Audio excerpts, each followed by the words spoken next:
this very hands-on. I mean, that's what digital meant to me, hands-on, right? We're going to produce and actually do and make and trade and liberate ourselves from the clock.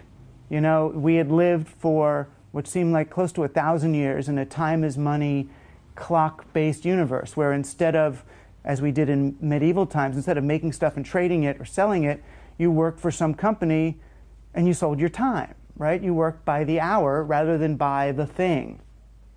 And it seemed like digital technology, because it was asynchronous, was going to free us from that, right? My first online experiences were at this thing called The Well, a Whole Earth Electronic Link. It was an online bulletin board. And the beauty of being on The Well was, you know, this was the old internet, right? You would use a computer, you'd plug it into a modem, you'd dial in to the service, and you download the conversation, right, in progress. You download it, you disconnect from the net, and you'd sit there and read it, right? And it could take you an hour to catch up in this conversation. You'd think about it, and then you'd think, what contribution do I want to make to this conversation? And you might take an hour, 2 hours, or overnight to craft 1 or 2 paragraphs of just your brilliance, right? And you would spend so much time on it, you would sound so good. By the time you uploaded this thing to the net, you sounded like, you know, Christopher Hitchens or William F. Buckley. You were eloquent. I mean, imagine this. The internet was a space where everyone sounded smarter than they do in real life.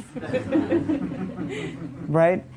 But what happened, I think the mistake we made, or they made, what happened was the internet ended up being used, and digital technology ended up being used really as a way of preserving and extending the obsolete agenda of the industrial age, right? Wired magazine came in, and all these futurists came in and talked about the long boom. And now the internet, instead of being the sort of slacker paradise, the internet was going to be the salvation of the NASDAQ stock exchange. Right? And that's the way they wrote about it. The .com thing is going to come. You can invest. You're going to make money. It's going to just be great for business, right? And they all went and they did this consulting, this kind of futurism scenario planning consulting for the biggest, you know, Shell Oil and Exxon and AT&T, every big company out there. And they weren't really teaching these companies how are they going to become digital, right? How are they going to embrace digitality? If anything, what they were teaching them is how are they going to resist digitality? Right? How are they going to resist the actual underlying bias of this technology, which is to create time for us, to give us the ability to return to the now, and instead make it a way to extract more time from us? Right? Because the internet, it looked infinite. It was going to be infinite real estate until they discovered the one hitch in the infinite real estate equation of the net, which was human time.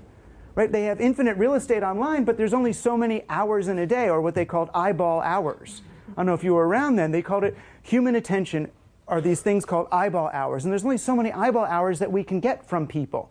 So all the technologists worked on how are we going to make websites stickier? How are we going to make applications more and more seductive? How are we going to make them extract more time? So now instead of just extracting time for us as workers, they were going to extract time from us as consumers, right, on both ends. So if you're not working on the computer and now on the clock and being observed in every keystroke, they know your productivity and all that industrial age stuff is enhanced. Now on the other side, every available hour, well, there's an hour, there's the time from 7 to 8 when they're going to work. We haven't exploited that one yet. There's 3 to 4 in the afternoon. There seems to be a lull in people's buying. How do we get that one? Okay, eBay, can you do this and do an afternoon program?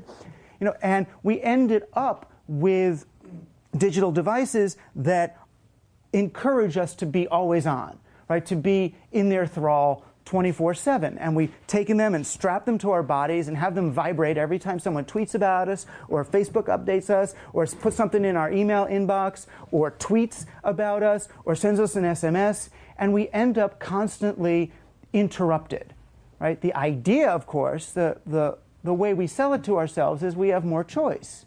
Right? Call waiting gives you choice. You're talking to your mother, but there's a call waiting. I have a choice.